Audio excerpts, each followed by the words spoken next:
that Let's live button go. going for Big Brandon. Live. I'm gonna post on my story. Don't worry, this ain't Steve Trang right here though, so you I got know. a little downgrade on podcast over the last week, but it'll still work. It'll still do something, right? Yeah, it's not working out here. But How was Phoenix when you went? Phoenix was sweet. It's I mean, I didn't really see much. I went from the airport to their office, and from their office to the airport, and that's about it. But the inside of the airport looked great. Yeah, I'm sure. Like How was playing the video? He's got this whole new studio. I was gonna ask that. How was that new sick. studio? Yeah, it's like a late night TV show or something, like a talk show. It's cool though. My neck is permanently. I was gonna say that. That's the only thing that stinks. Like you're gonna be turning like this the entire. Yeah, it was cool though. I like it. It was really comfy. You know, almost fell asleep. Hey. Yeah, let's go. Well, all right. I guess let's get into it. So today we got Brandon on the podcast. Gino, if you can throw the nameplates back on there, I like them better. Or do you like it without them? I didn't even put a nameplates. What are you talking about? I like to read. I didn't whenever touch I'm doing this. So, but anyways, so today we got Brandon Bateman on, and basically he's the digital marketing king of real estate. So I'll just let him introduce himself. Yeah, I love that. You said it better than I ever could, Jen. Dude, I mean, what can I say? Just here to gas you up, bro. Yeah, that's right. So, I mean, you told me to introduce myself. I can't even do better than that. But, anyways, yeah, that's. I'll be a little bit more humble. So that's I run a company, and what we do is specifically motivated seller lead gen through online channels. We specialize in Facebook, PPC, SEO. We work with investors in over 80 markets across the United States now, and love this industry, love generating leads, and we think we're really good at it. Heck yeah. So let's start, Brandon. How many clients do you have right now? So we get a little overview. It's close to 100. I'm just shy of 100. Yeah. That's crazy. Big Brandon. And tell us the journey now. I know we got your idea where you're at now, right? 100 plus clients. And I know you talked a little bit on Steve's podcast about this, but tell us where it all started, digital marketing. Yeah, it's a good question. So I got started in this industry back when I was in college, actually. So I really liked marketing. I was really interested in it. I wanted to do it, but I didn't know how to do it. So what I did is I just decided that I was going to find an internship and learn and that kind of stuff. I'm by the way, I'm not like one of those people that's like a natural born entrepreneur that the only thing they ever wanted to do is work for themselves and have freedom or something. I would be a dang good corporate employee. That was my path, and I would be fine with that. Like even now, I'm like, okay, sure, I'll do that. Like I'm not like stuck on freedom and all that kind of stuff. But I was frustrated because what I really cared about more than anything was learning, and the only thing I could find was like an unpaid internship where you go look like just ridiculous work that I just didn't think was actually going to help me learn anything. So I just hated how slow that'd be. So I figured if I'm not going to get paid anyways, I might as well just do it for free on my own terms. So that day I emailed a whole bunch of companies locally and just said, let me do your marketing. I don't care if you pay me. I don't care how much you pay me. I don't care what you want me to do. I just want to do marketing. And if you'll let me learn, then I'll do it. And that was kind of the beginning of Bateman Collective. We started, I started at that point doing work for different companies. Turns out the company that I started doing work for free, they gave me a referral to someone else. That person gave me a referral to someone else. And that someone else was Cody Hoffheim in his real estate business here in Utah. And that was my introduction to that. Now, by that point, I wasn't free anymore. But I was, but I somehow convinced him I could do a good job. And that was kind of my introduction to this industry. So over several years, at that point, he had done close to 150,000 in wholesale assignments from his website that year. And we took it to this past year, and we're still adding up all these deals and everything, but north of 1.5 million somewhere. and help them clients from digital marketing. And that's awesome. That's been the whole path. Of course, through that, we learned that we're really good at doing this in this industry, and we started finding other clients, and now we're at the point where this is all we do. Heck yeah! Look at that. Yeah, that's sick. That's sick. So you guys do just PPC and Facebook, or like what all do you guys service? So there's three core channels. There's Facebook ads, pay-per-click ads, through like Google, for example, and SEO. And all three of those kind of have their own place. Like our biggest clients, of course, are doing all three of those. Fair budget on each. And then our smaller clients maybe just doing one channel and a little bit of a lighter strategy. So we sort of have it all. But that's what the services look like. So really, like one of the core pieces of value that we add to someone is they come to us kind of saying what their goals are, and we will help them understand what they should do digitally, whether that's a mix of those different channels, whether digital marketing is not even something they should do based on their situation, whether we just start lightly with one thing or light on 3 channels, or we go heavy on all 3, or whatever the case is, we can kind of figure out what works for them.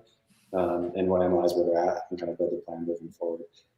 I know we kind of did something similar with you, Chandler, on your SEO side, doing that analysis and kind of figuring out where you're at. And if we did move forward on that channel, what would we have to do? That's kind of how it works when you work with us. So we don't just say like, here's the list of services, choose what you want. You come to us, we tell you what you need. Yeah, literally we had an hour-long conversation of SEO and stuff that's just far over most people's heads. So, and they're dialed in. But anyways, I think most people know PPC and Facebook and like have a good understanding of what it is. But SEO, I think you have a super interesting and unique point of view on how you view it. So I'd appreciate if you share that with everyone. Yeah, I think it's interesting you say that, because I don't actually know what's super unique about my view on SEO. I've never heard it. I've never heard it once. What did you think was unique about what I shared with you? I think the biggest thing is that you're talking about how not only are you ranking on the platform, but the platform itself is growing, right? So like, yes, you're getting the real estate, like you're getting the digital real estate side of it by ranking #1 for whatever key search term. But then you're talking about how this key search term has double the amount of volume than it did 2 or 3 years ago, or whatever the time frame was. Like that's pretty worthy, Yeah. Let's talk about that. So to kind of lay the foundation, just in case somebody here doesn't even know what we're talking about, we should probably at least define SEO, and then we'll work into that kind of stuff. But SEO stands for search engine optimization.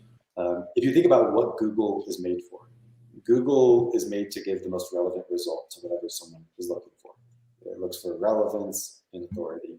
And SEO is basically the game of convincing Google that that's you instead of one of your competitors.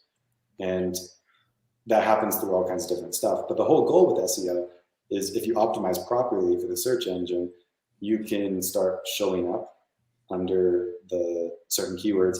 And it has huge value, because what happens is while you're sleeping, while you're not working, whatever the case is, people are going to be searching on Google. They're going to be looking at Google search results. They're going to find you. And by the way, when they do, you don't necessarily pay something for that like you do in pay-per-click. And those are the thing that's unique about pay-per-click and SEO compared to any other marketing channels is it's people finding you. There's no other marketing channel that starts with them looking for you.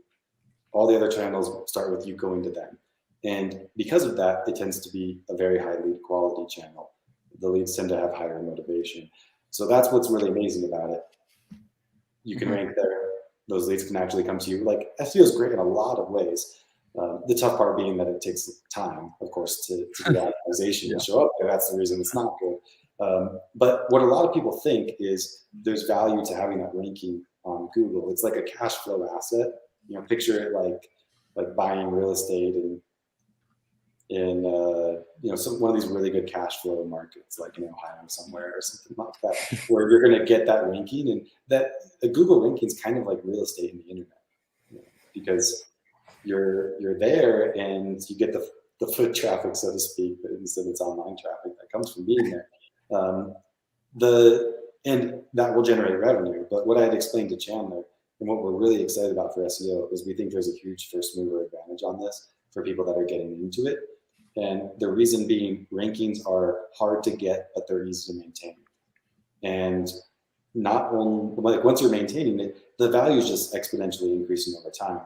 Because if we look at keywords that are common for this industry, statistically, since 2018, since I started doing this, most of them have either doubled or tripled in the number of people that are searching them each day. And what that means, assuming you have the same ranking, is you're getting double or triple the number of leads from having that ranking. And if you look even all the way back to when Google started, 2004, it all models pretty well to an exponential curve. And part of that is we have an older industry, and those really, really old people that don't know how to use Google, there's becoming less and less of them. And the new old people do know how to use Google. And there's kind of that growth there. And additionally, there's growth and awareness about how you can be doing this stuff. Every time anybody spends more money marketing, like you guys out there with your TV commercials saying, we'll buy your house for cash on TV, that plants in other people's minds that my house could be bought by cash and I could potentially work with a home buying company. That kind of thing raises awareness for the whole industry, and it creates more search volume. So through all kinds of different means, the point is that's growing, and SEO is not just a cash flow asset, it's also an appreciation asset. And I think there's a really great, like, in my mind, SEO is the ultimate long-term play. I like that. I mean, I agree. I mean, you look at all these guys. I mean, if you search the first thing that pops up, yeah, I usually scroll past the PPC anyways because it's not always that relevant.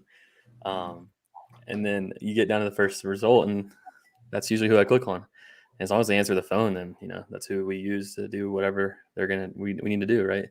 So, with that being said, it was like, and if you got anything you can weigh in. Yeah, no, I was saying that the cash flow asset, a lot of people are not looking at it. It's like a little rental property there. The SEO, bringing in that passive income once you build it up, once you make that down payment every single month. You're like owner financing a house, start cash flowing you at some point. Yeah, but that's the thing about SEO that doesn't exist for any other marketing channel. There is no other marketing channel where you're building an actual asset. You could argue like you're building a brand and stuff like that, and yeah, that matters. But the point is, SEO, what makes it different from other channels is usually the marketing channel is something where you put dollars in, you get leads out. SEO is a way where you basically use those dollars to now make your machine generate 2 leads a month instead of 1 lead a month. And then you put more dollars in next month to make it generate 3 leads a month instead of 2. And you build up that actual asset, and it has tangible value. So there's nothing else quite like it. Yeah, for sure. I think it's pretty sick. So I know there's a big difference between these leads that come in from like SEO and PPC, and like, I don't know if you want to get into it or not, but like a lot of people, cold calling SMS, it's more of a volume game. Like, how many people can we get through to find a person who wants to sell?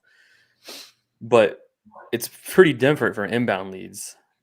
And what have you seen from your clients who are crushing it? Like, what are they doing right? It's a good question. So you're asking from the lead management side. Yeah, fulfillment of the lead gen, basically.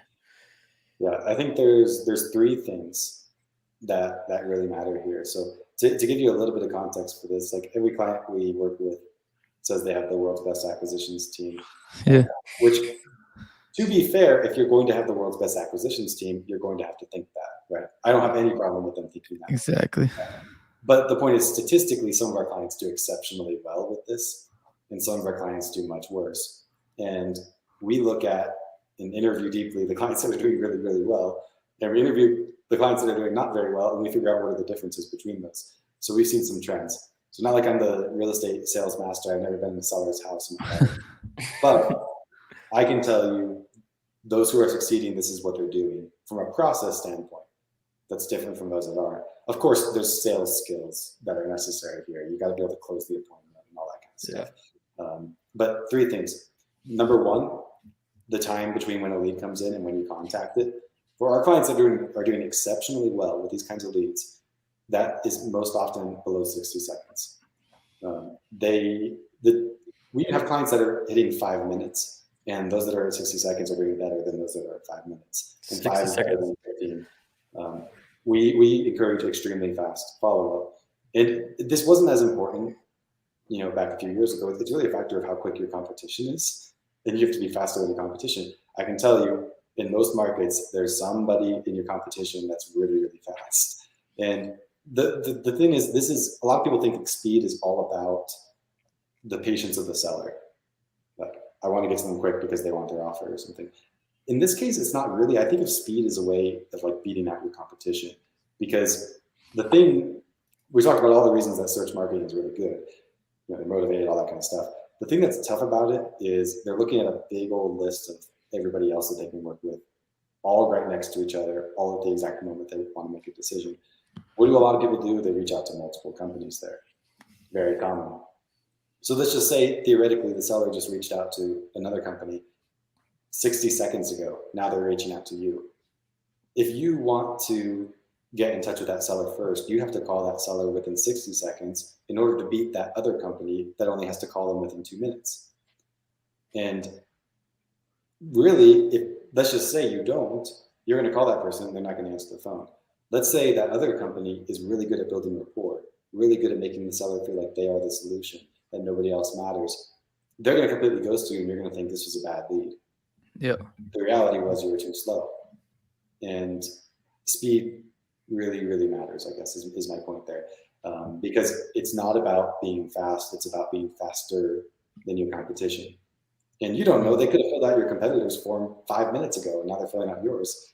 And you might have 10 seconds before the competitor's going to call them, right? You don't know how important the timing is. But the first person the seller talks to is more likely than not going to be the person to do business with. So you have to try to make that you and increase your chances.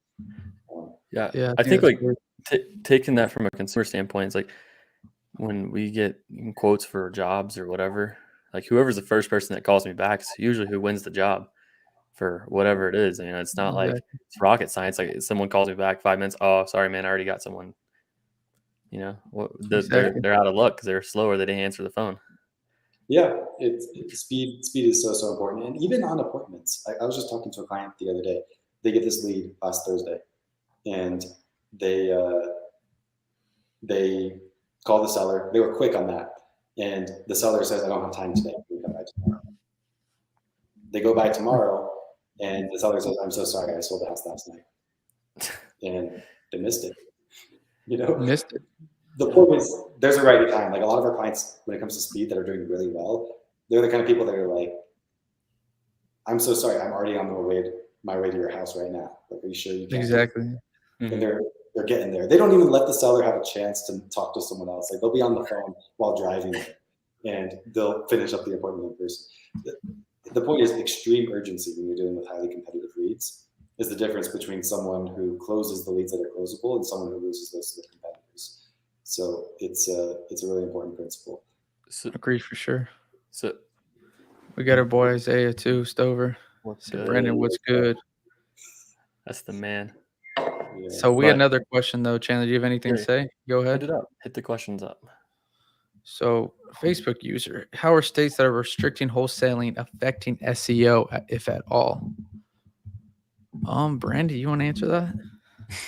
That's a solid question. I mean, we work with investors that generally haven't been affected by this because they work their ways around it or things like that. And they're generally larger operations that have those types of things a little bit more figured out to where they're not getting cut out.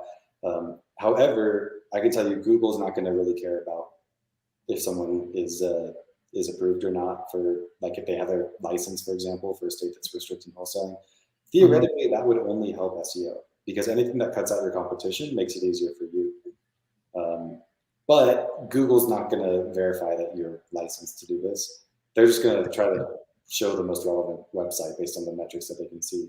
And an industry this niche with that weird of a thing, like it's so far from Google's radar to actually care about that. So my thought is it's probably just not going to affect SEO at all. The only effect would be if somebody gets cut out because of those restrictions, and because of that, they don't invest money into SEO that they would have invested otherwise. That theoretically makes the game a little easier. Yeah, I guess that would make sense.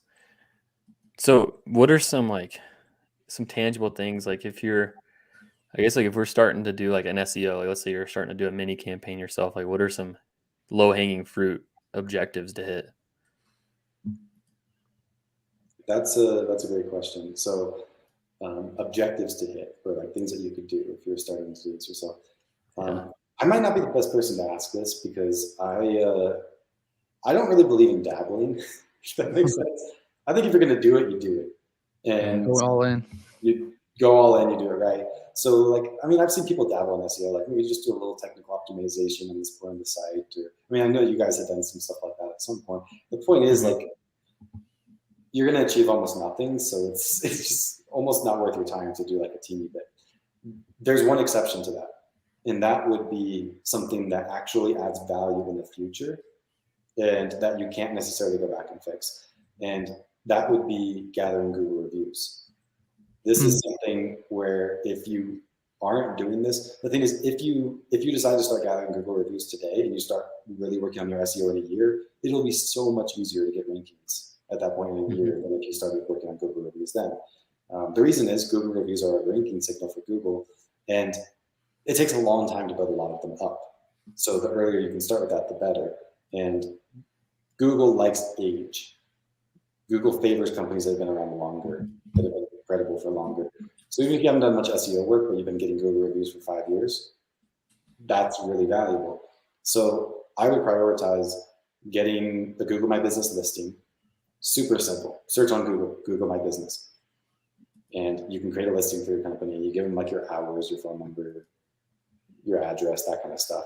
And then sending sellers to there to give reviews of your company. And as you gather those over time, that will be a good asset for SEO. You could potentially even achieve some organic lead flow without additional SEO work. You do really, really well with that. Of course, it's just one piece of the puzzle, so it's a fraction of your true potential. But the point is, it's a pretty big ranking signal. Yeah. So the Google reviews, I guess, like that makes sense too, because Gino's huge on this. Anytime we go somewhere, oh, they got 4.6 stars with 2,000 reviews. He loves that. You got to find the best thing. You got to find the best people. Yeah. Well, the thing is, it's not just about credibility. Like, yeah, if you have 2,000 reviews and 4.6 stars, people think that you're more credible. That's absolutely true, and that matters, right? There's something to saying. You can go look at all these reviews from sellers that we work with, even in the acquisitions process, right? It can help so many facets of your business. But the thing that people overlook with Google reviews is not only they help you gain more credibility with the people already in your network, they will bring new people into your network that wouldn't have been there otherwise, because having those reviews tells Google to rank your website higher in search engines. And therefore you'll get additional traffic you would have gotten otherwise. So Google reviews serve you in two ways, versus if you look at like making testimonial videos or something like that. That's good, but that only builds the credibility. That doesn't build the traffic as well, which is the core value of Google reviews. I like that. We got a question here. I came in a little bit late, but do you run any Facebook ads? And what's your take on Facebook ads? Let's talk about Facebook ads now. Facebook. How many do you think you run? I mean, you run so many ads, but how many ad spend do you think? Yeah, you have a couple. I know that. Yeah, we're probably spending at least $300 or $400 a month on Facebook right now. Say it again. Your mic broke up a little bit. Oh, sorry. I said we're probably spending at least $300 or $400 a month on Facebook right now. 300 to 400K a month. On that, real quick, how much ad spend do you guys spend a month? Across that in Google, I mean, it's hard to say. I mean, I'd have to look at it, but it's yeah. We probably spend an equal amount on Facebook with Google. So if I had to guess, that maybe 600, maybe 800, something like that, which is decent. You know, it sounds like a lot of money in this industry. I honestly, like when we used to work with companies outside of this industry, I had Facebook ads clients spending 40 or 50 grand a day on Facebook. How much? 40 or 50 grand a day. Like we had clients that spent big money on Facebook. We had a client that spent like $4 million a month on Google. Jeez, what were they doing? They are in a lot of industries. That was across 10 websites, probably at least 15 industries, and nationwide, of course. And but they had like an online chat service for like, you know, talk to an expert stuff. Mm-hmm. Yeah. You can talk to a lawyer or to a doctor or like all that stuff through online chat. So they would bid on stuff like, you know, people asking like medical questions or tax questions or stuff like that, and say like, you can chat with an expert right now. It costs this much money. But anyways, that's so anyway, I've spent a ton of money. Like if you add it all together, like between you know, between like projects, because like, and that stuff, like especially some of the bigger clients like that one, they're more consulting stuff. But if you look at like all those projects I have together, I've spent at least 100 million across these platforms.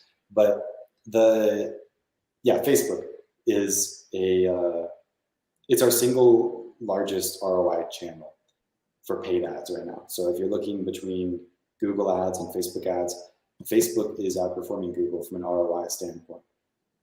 So we love Facebook. There's some reasons that you could love it and some reasons you might not. The lead quality on Facebook is going to be lower than those search leads. So you got to be willing to deal with some junk. It's not like 100% inbound marketing.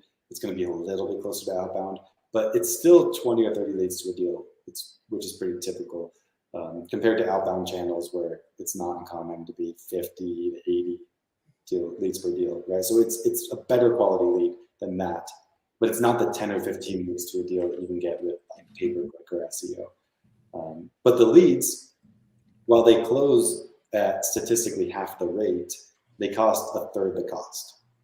So really the cost per contract ends up being lower. It's just a little bit more work to kind of get through them.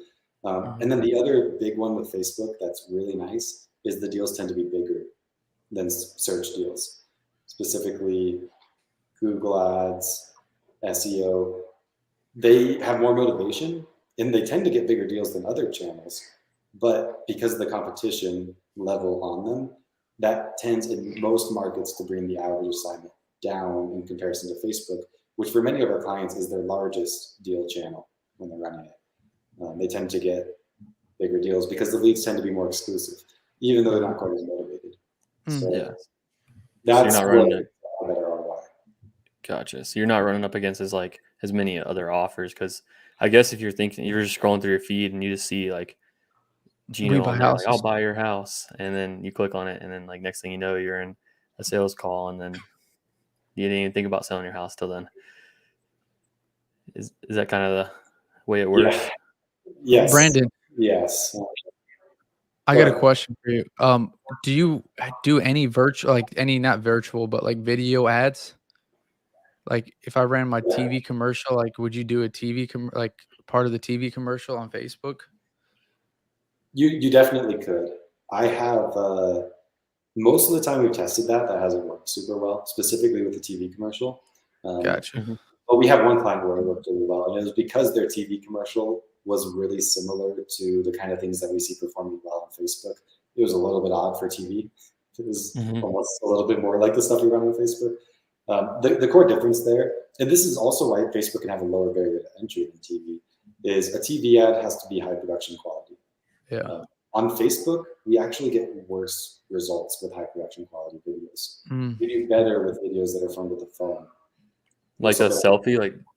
Yes, we love those, and the reason being it's native. Like that's a lot of what exists. Yeah, it's all over Facebook. That would make sense. So it's the vertical. Yeah, like we had, just to give an example, like that client I told you about before, that was spending like 40 or 50 grand a day on Facebook. They spent 100 grand making this video. It was like, it was really good.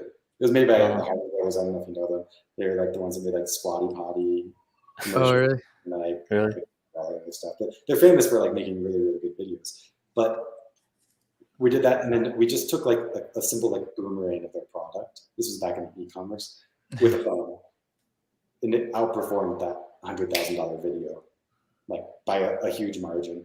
And you just like step out into like the parking lot and take a little video with your phone real quick, and it worked better. And that's kind of how Facebook is sometimes. So like the videos that we see working really well are testimonial videos. Those are always great, and I love selfie style videos. taking the Selfies. phone, talking about how you help sellers, really genuine, just connecting well with them. And especially if you can have that person that's in the video be the same person that shows up at the house later, you just start building that rapport from Oh yeah, they trust you. contact your Yeah. company. Oh, it's instant.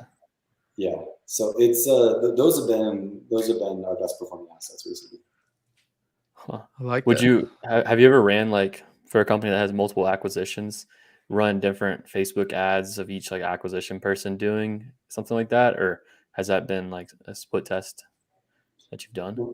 We've commonly run multiple ads for a company with different acquisitions people in them, but we haven't like had one guy's leads go to that guy and then another guy's leads go to them. Like we haven't done it like that. Although it's sort of an intriguing idea. It has a lot of complication that would have its own negative side effects, but of course, if the positive would be high enough, then it could overcome the negatives. But it's we haven't done quite that. But Yeah, it's getting pretty up there in complication, I'm sure. well, because then you have to have separate landing pages, then you have to have separate ad campaigns, then you can't let Facebook automatically optimize the way it would otherwise. Like there's reasons where if that didn't have a positive effect, it would have a negative effect. But let's just say it's 1 point down, but because of the other factors, it's 2 points up. Yeah, it could be worth it. So that's like that granularity and segmentation in Facebook is it has to have a really good purpose for it to actually work. Makes sense. So like, yeah, like I guess like if us three all film different ads saying the same thing, we would probably all appeal to different people. I'm guessing from like looks. Have you noticed anything like that too? I know we're getting pretty deep in here, but totally. And it's hard to say what's different because like we've never had two ads from different people that are exactly the same in every other way. Yeah. Because you'd have to like do that with a computer or something. You know, like take your same video camera and make you black instead. Like post-production.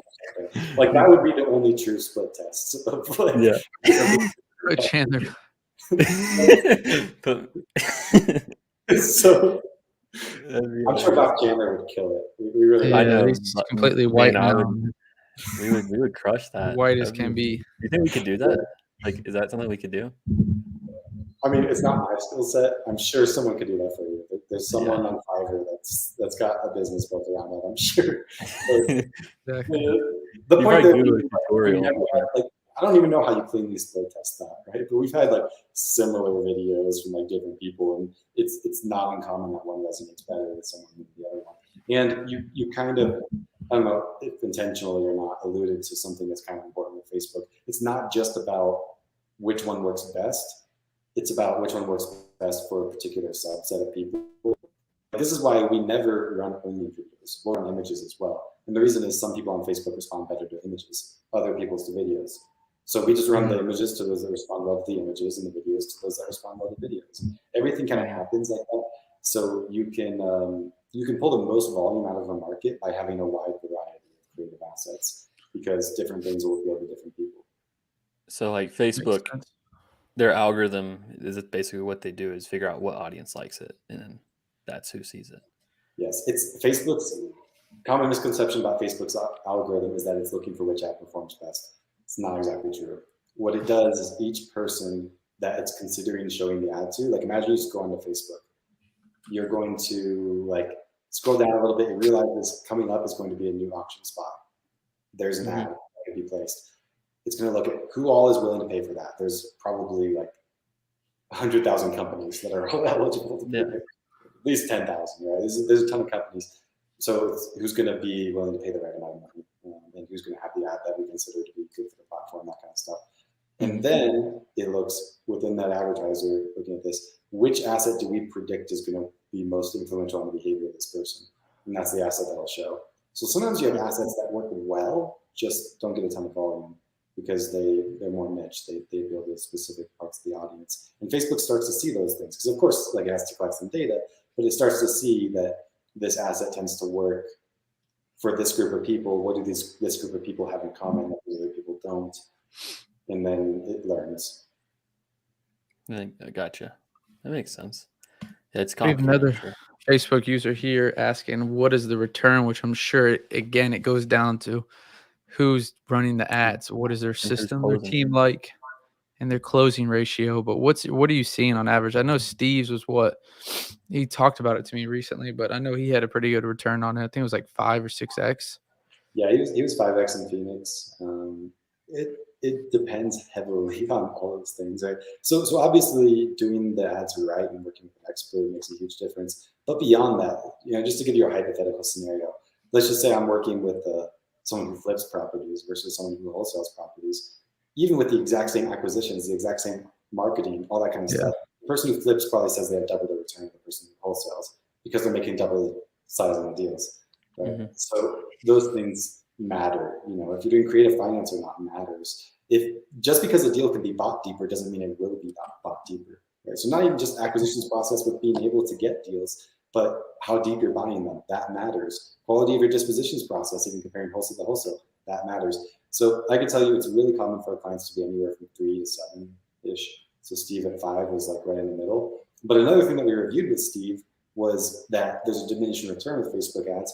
And we actually made the strategic decision to get closer to a 4X, but do more volume.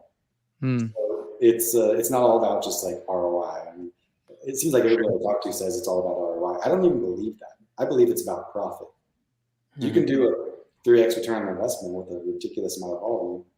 It may be better than having a 10X return on investment on your marketing channels. But exactly. Yeah, if you make $1,000 and spend $1,000, get 10X versus spend $3,000, or $4,000 and make a 4X, and which one makes you more money? Yeah, it's up in there. There's always those trade-offs, right? And of course, at some point, more volume for lower ROI doesn't work out. But the point being, Facebook's one of those channels too, where it's like, okay, every market's going to be different. But even within a market, like we looked at Steve, we said you could be at this budget and get a 2X. You could be at that budget and have a 7X. Like we could kind of see the line of diminishing returns and strategically choose where we want to be along that. Yeah. It just happened that last year he was at 5X, given his budget. Yeah, makes sense. So I got one more question before we go to Ruben's question and get onto the PPC. Does Facebook listen to what we say? Do they hear us? I don't know, man. It's anybody's guess. There's all kinds of hypotheses. I'd like to think no. And I feel like they'd be under some serious fire if they were doing that. But on the other hand, I think it's extremely suspicious that all of the companies that seem to have invested the most into voice assistants are also the biggest advertising aggregators in the world. So it's extremely rare that you have like Amazon and Google and Facebook doing all this stuff. It's like, okay, those are just the companies that gain the most from having tons of data about people. Now, I do not think that Facebook cares to listen to you. I think the most extreme privacy invading version of this is that they're taking some information from that and basically turning it into interest categories, that this person is like maybe interested in this kind of thing, this person's interested in that kind of thing, and then using those as predictors for if you could want a product. And I don't consider that to be creepy, but maybe it's just because I'm the digital marketing guy. Exactly. I think I heard that on Steve's podcast with the guy that created Investor Lift, that they make like the fake accounts for you as soon as you're born. Yeah. They're trying to match you. Like they're trying to match like all your preferences. They can run ads on you later. It's so funny. I mean, there's value. What I consider it to be is relevant advertising. You build a machine that gives people what they need. I don't consider it to be an invasion of privacy because it's for good purpose. Call me crazy because I know I'm almost alone on that. I actually don't. And I think it's like way over dramatized. It's just it's not that creepy. Facebook doesn't really care about you beyond how they can make money from you. And wouldn't you rather have a relevant ad for something you actually want to buy than just something that doesn't even apply to you? Yeah, I just know like every time I talk and I say like, and I'm not mad about this because I end up finding what I want because they do good about it, or they do good at giving you what you want. Like I say like I want a running hat. And then the next day I wake up, scroll on Instagram, and all I see is running hat ads. And it's like, I don't know. It's a little questionable, but hey, I bought a running hat, so it ended up working. So they got me. I think we need to hack into some iOS phones and put like anyone that says, I want to sell my house, just hack it into it, start running some ads to them. But we got Ruben's question here. Brandon, how does Brandon do his keyword search? And he asked this question to follow up. Is there any website you use to do it or recommends anything? Yeah, fair question. Hi, by the way, Ruben. I think we've been messaging on Facebook. We've been in touch. So to be completely honest with you, we do keyword research in a way that almost nobody does keyword research, and it's because we have resources that almost nobody has. So if I tell you how we do it, it's not necessarily applicable for how you could do it. And the reason there being, we have so much data that we've collected just by having like keywords that get those variant matches and stuff like that, and collecting that data across a bunch of spend across a bunch of places. Any third-party tool is going to be inferior to our first-party data set that we have because it's more complete than any of those third-party tools. And it includes data not just about how many people are searching, but what kind of click-through rate we can expect, what kind of conversion rate we can expect, what kind of lead quality we can expect. It includes so much more data that those tools wish they had, but they don't. So what we do is we analyze aggregate client data for keyword research. But if you don't have that, you can of course use third-party tools, which like popular ones, like Google has a decent keyword research tool called Google Keyword Planner. There's SEMrush, which I think is probably the best outside of that. It's not cheap. It's, I don't know, we're probably like a few $100 a month. But honestly, for us, because we're so deep in this industry, it's not like there's like keywords we don't know about. There's not a single thing like that. It's just a factor of like our level of keyword research is like, how much is that keyword really worth to us? It's those kinds of calculations. We know that everything is good. It's just, it's about knowing, is that keyword twice as valuable as that other keyword? And that's the kind of data that helps us understand how it's more of like, how good is this word, less about, is this word good? Yes, yes, exactly. That's pretty fair. So how often do they make tweaks on, like, if one keyword works one week and it doesn't work the next week, or is it pretty stable? The thing is, if it wasn't stable, it would be really hard to know, because you're using a bunch of keywords, and you I don't think any of our clients has enough spend that they would really even have a statistically significant enough amount of data to say that one keyword worked better one week than it did the previous week. So you can look at kind of long-term trends, but I can tell you we're analyzing that data more like on a quarterly basis across all our clients at once, that kind of thing. And that is, we have a lot more statistical significance with that kind of thing. So it takes a really long time, because we have this strong baseline of knowing what things are worth. So it takes a lot of data in one account for us to be confident that it's different from the norm, if that makes sense. Like if you just look at it statistically, like we would probably have to run things like, if we're comparing our aggregate data set compared to one client, we'd probably have to run things over a year to even have enough data to say that client really performs differently from the norm, because the norm is a stronger data set than that one client. And each keyword doesn't really get that much volume. That's the tough thing. We're still like, I think most recently when I checked, about 80% of our leads come from search terms that only have one click in the account. So that's the thing, is like people think it's like these 3 keywords matter or something. Really, it's search terms that matter. Those are what people are actually searching to Google. And that's an extremely sparse data set. It's like most of the things that we get leads from are things that have never been searched before and will never get searched again. So it's a tough game. Yeah, that's so. So how does that even work? Like, how do you, if you're not trying to rank for it, does Google just say, oh, no one else is ranking for this, so you're most similar, and just pop you over there? Well, the way keywords work, it's not just about predicting everything that anybody could ever search. There's different ways to do it. Like you could tell Google, I want if someone searches exactly this. Like you can't do that. Google doesn't really respect that all the way. Like, oh, this is close enough. Like a misspelling, or maybe like a slight change in order of words, or maybe there's a word after it. Like we buy houses fast versus we buy houses, or whatever the case is. But there's also other types of match types where you can tell Google, for example, again, this has all gotten really blurry as Google has updated. They have something called close variants now. But you could say, for example, I want to show up on anything that includes these words. So you're not saying it has to be exactly this, but you're saying it has the word house and the word sell in it. I want to show up on that. So really, like all that stuff, you're still eligible for it. It's just the term. So that's the keyword. That's what you tell Google you want. The search term is what someone actually searched. And that's the difference. The place where people go wrong is they assume it's about the keyword. It's not about the keyword, because if you look at it, we probably run on average maybe close to 60 keywords for our clients. If you look at one search term, and you see which keyword would it match to, usually it's like 56 of our keywords or something like that. The fact that it showed up under one or another is arbitrary. And the fact that one of them, like the analogy I've used before is just saying, it's like assuming your keywords are buckets, you're making decisions based on that, but really your buckets don't have any walls and everything's just completely mixed up and it's gonna be different how it's organized into the buckets tomorrow than it was today anyways. So the point is keywords don't matter, search terms do. And we try to move to the search term level, but you use keywords as a query almost, as a way of getting there. Gotcha. A way to capture things that maybe wouldn't be captured otherwise. Yeah, it's more broad, right? Many search terms match to one keyword.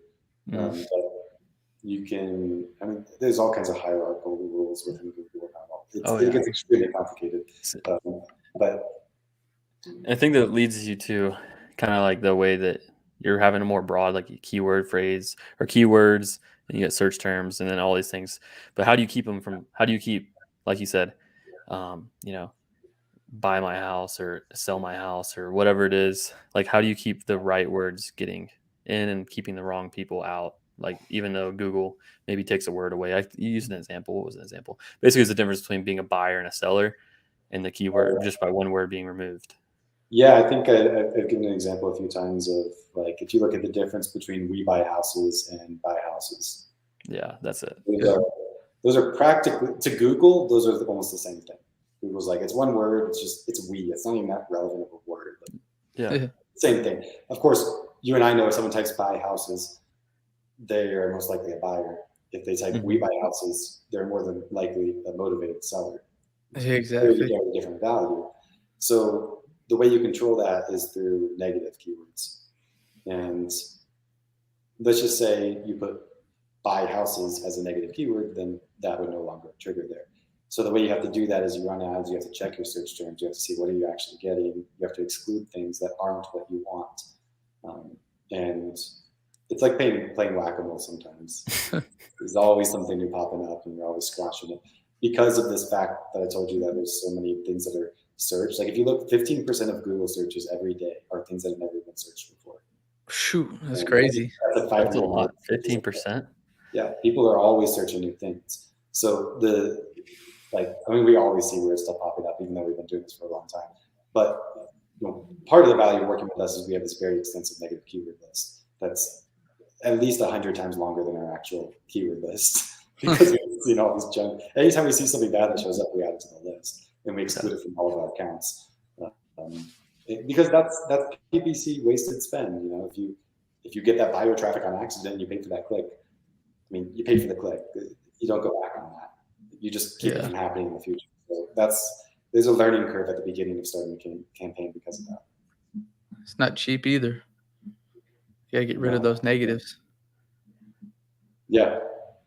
And this industry is especially tough with it, just because Google doesn't really get the difference between motivated sellers and sellers, or between sellers and buyers even. It's just such a niche thing that their technology is just not really aware of how it all works. So Google's match types in this industry are just garbage. They'll just it's insane the stuff that they will match to your keywords that you just think like there's no way these things are related. Right. And for some reason they are. So yeah. So what's are there any, like, does Google like tell you guys like the changes they make, or like how does that all work? Because I'm sure they're making a bunch of changes all the time.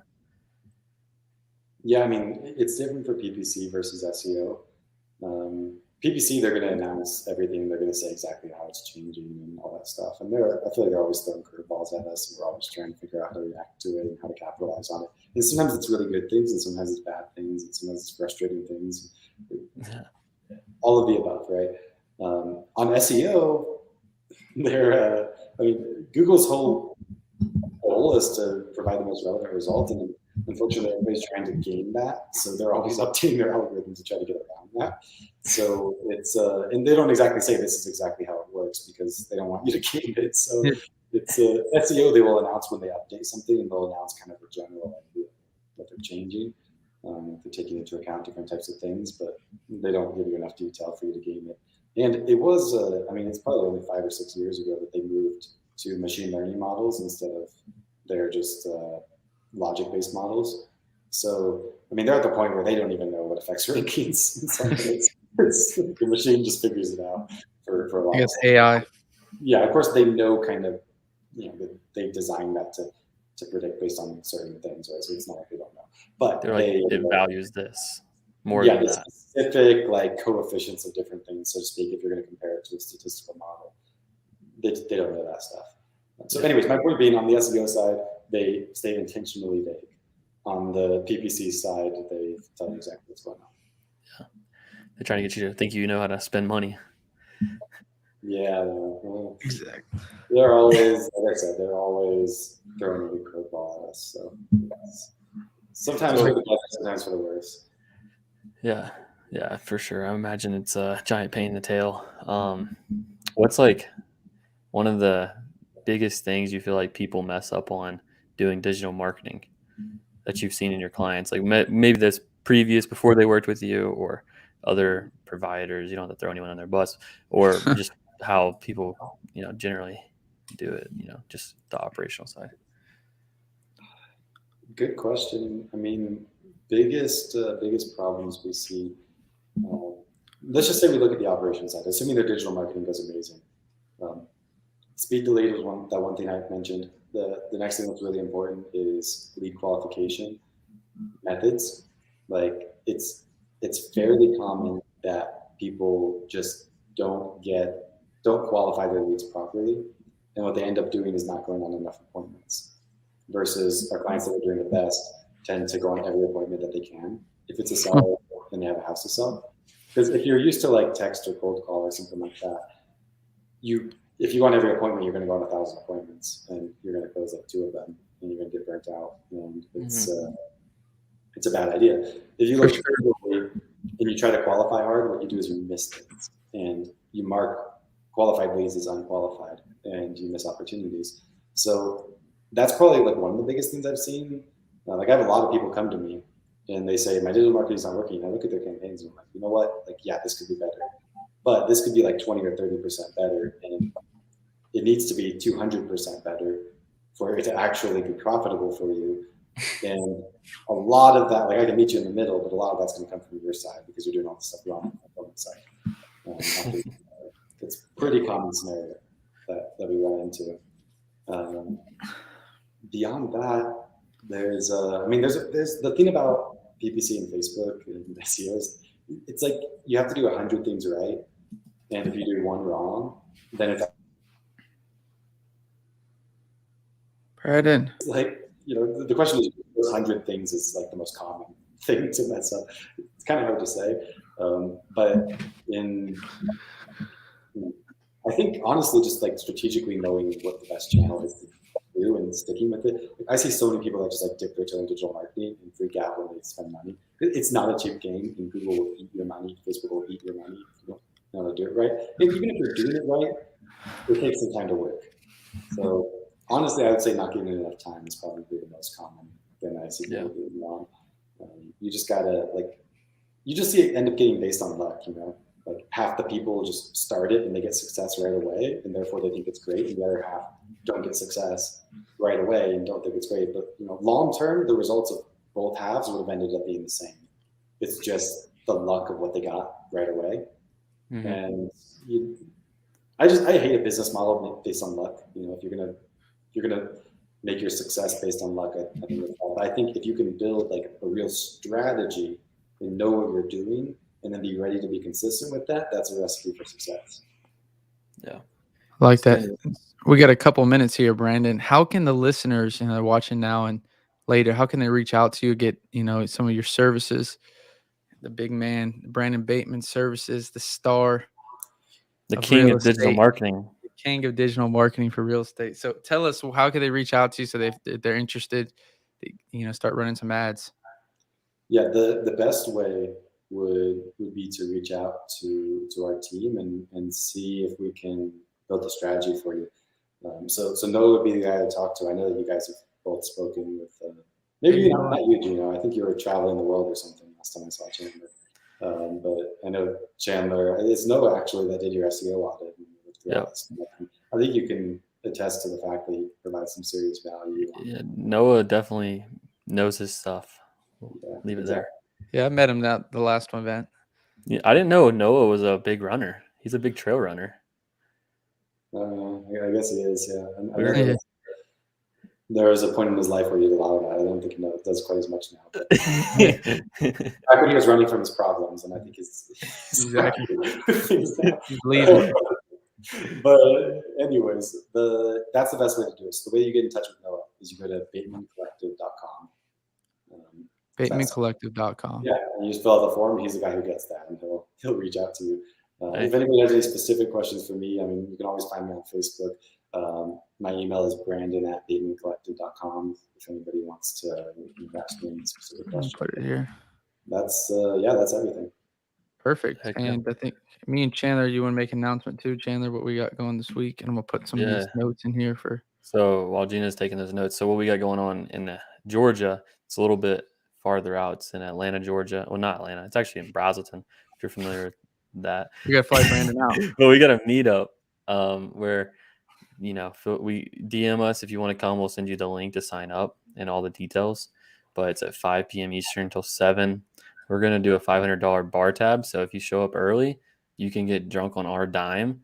And can't do that for Utah, though. No, not in Utah. No, but in Georgia you can. So we'll see you guys there, hopefully, and bring your friends, tell everyone about it, and hopefully we can give some value. Gino, you want to share a little bit about what we're talking about?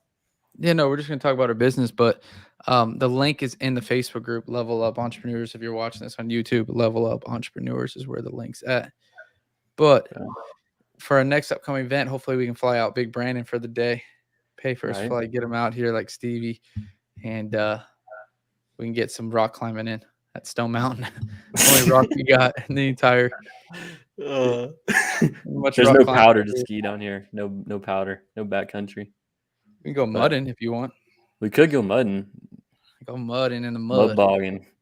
But anyway, we'll end it here. Thanks again, Big Brandon. And thanks for coming on. Yeah, absolutely.